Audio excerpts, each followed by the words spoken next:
Diga, meu amigo, diga, minha amiga, legal que você esteja aqui com a gente mais uma vez. Se você já nos acompanha, não deixe de ativar o sininho para receber as notificações.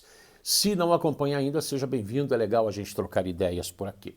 Antes de mais nada, antes de falar do nosso assunto do dia, do assunto da postagem, nossa solidariedade à família do querido Fred Rincon, que não resistiu a um grave acidente sofrido na última segunda-feira e acabou falecendo. Um grande amigo que eu fiz aí nessas andanças de mais de 30 anos de futebol.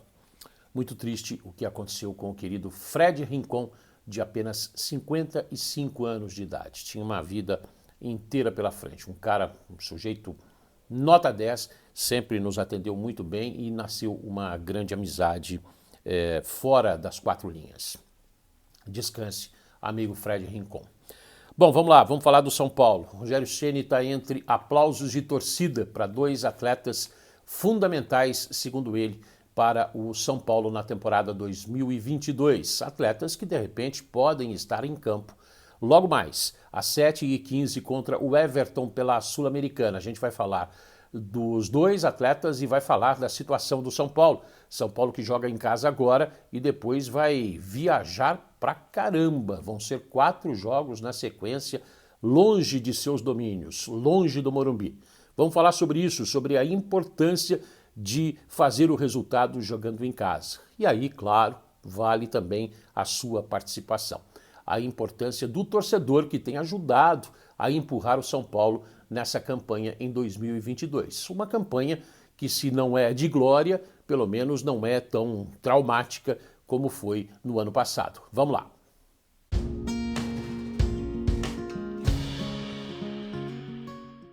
Antes de falar desse duelo de logo mais, segunda participação do São Paulo na Copa Sul-Americana, depois da vitória contra o Ayacucho, lá no Peru, por 3-2, vamos falar da arbitragem. Não há árbitro de vídeo nessa fase da Copa Sul-Americana e quem vai apitar o jogo é o argentino Pablo Echevarría.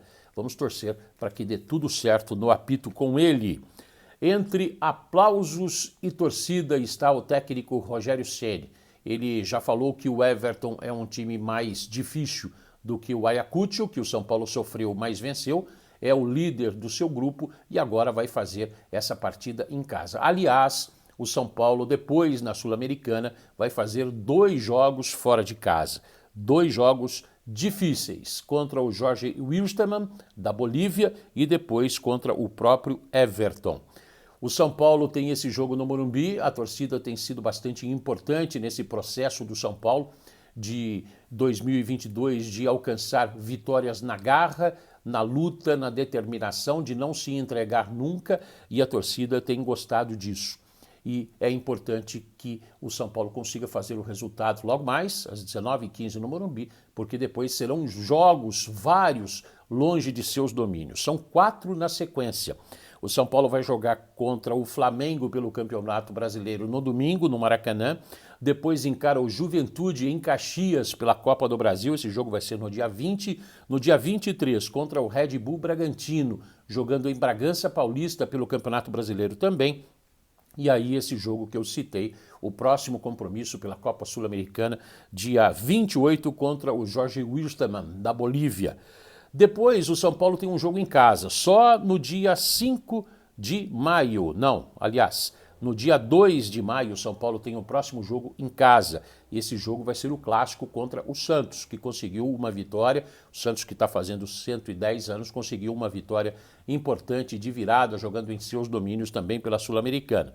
E aí, depois desse clássico contra o Santos, tem o jogo da volta contra o Everton, lá no Chile. Esse jogo também já pode, de repente, o São Paulo conseguindo os resultados, pode deixar o time numa condição bastante legal.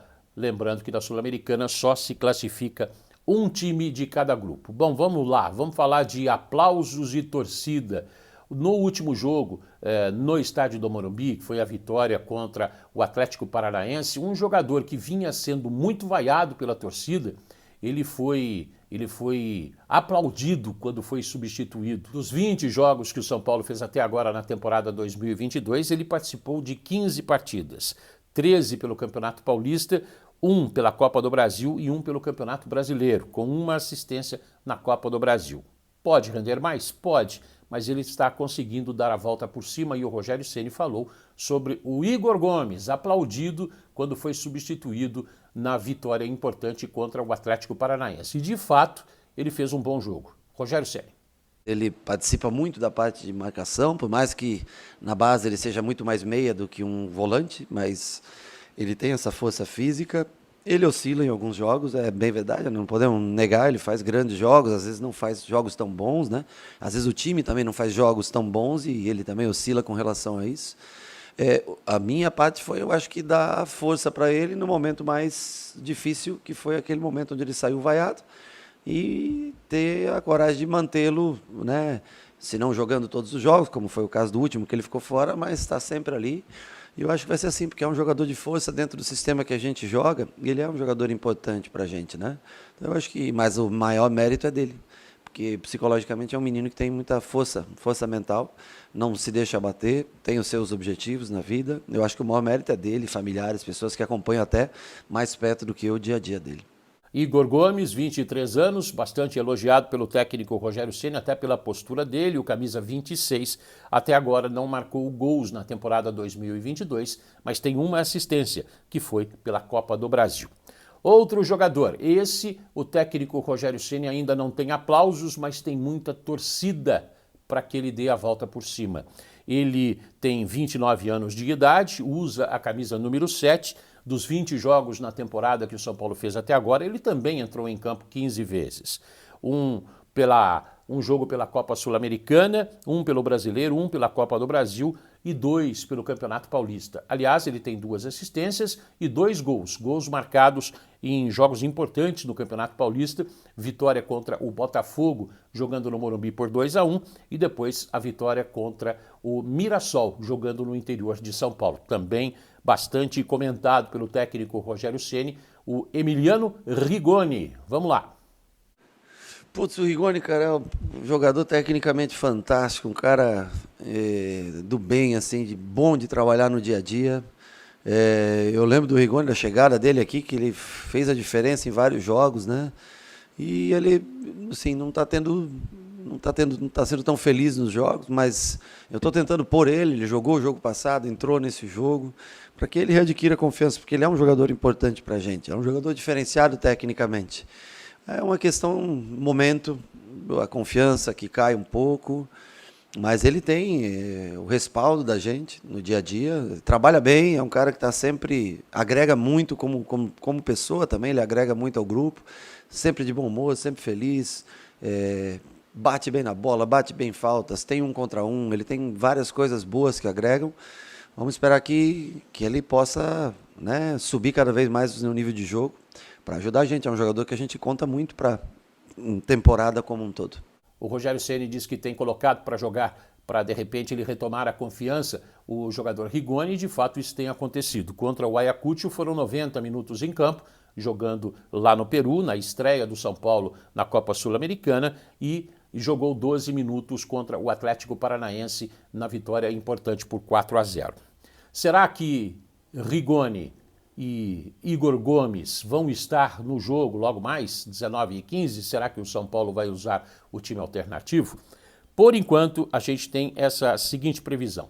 O São Paulo jogando com o Thiago Volpi, Igor Vinícius, Arboleda, Miranda e Reinaldo. O meio-campo com Andrés Colorado, Luan e Patrick. Marquinhos, Luciano e Rigoni. Essa é uma prévia que de repente pode mudar, mas há essa possibilidade de começar o duelo assim. O Rogério Ceni já disse, a gente mostrou no vídeo anterior, que todos os jogadores que estiverem bem fisicamente vão ficar à disposição no banco de reservas. Se a coisa apertar, de repente o Rogério Ceni pode lançar mão desses jogadores para dar uma força para o São Paulo conseguir esse resultado. É importante que o São Paulo consiga o resultado, porque na Sul-Americana, eu volto a dizer, apenas um clube de cada grupo, são 4 clubes por grupo, apenas um segue para a próxima fase da competição internacional.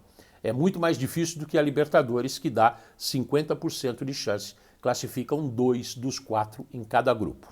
Bom, fica aí a expectativa para esse duelo, fica aí a expectativa para a formação inicial para esse jogo e eu gostaria que você comentasse sobre todos os assuntos que a gente falou aqui, inclusive sobre, infelizmente, o falecimento do nosso querido Fred Rincon. E falar também do Rogério Ceni com relação ao Igor Gomes e também com relação ao Emiliano Rigoni. O Igor Gomes, que esteve muito próximo e estava praticamente acertado com o Botafogo, que ofereceu 20 milhões de reais para o São Paulo, claro que tinha aquela dívida antiga do atacante relacionada ao atacante Henrique, mas muito em função da aposta e do desempenho tático do Igor Gomes, esse negócio com o Botafogo acabou não acontecendo, a janela de transferência se fechou e ele deve seguir no time do São Paulo, pelo menos até a próxima janela no meio do ano. Gostaria da sua opinião sobre tudo que o Rogério Ceni falou aí, sobre o seu palpite com relação ao time que vai começar o duelo de logo mais. São Paulo vence ou não? É um jogo importante, é um jogo com o apoio da torcida, depois o São Paulo vai, entre aspas, viajar pelo Brasil e pela América do Sul nos próximos compromissos. Serão 4 jogos fora de casa em sequência. É preciso pontuar agora, fazer um bom jogo para retomar e seguir com confiança aí como forasteiro, como visitante, tá certo? Deixa aí o seu comentário, seu desabafo, sua opinião, seu palpite. E é legal sempre ter você aqui com a gente. Beijo no seu coração, bom feriado, boa Páscoa. A gente vai continuar por aqui trocando ideias e opiniões. Até a próxima. Tchau.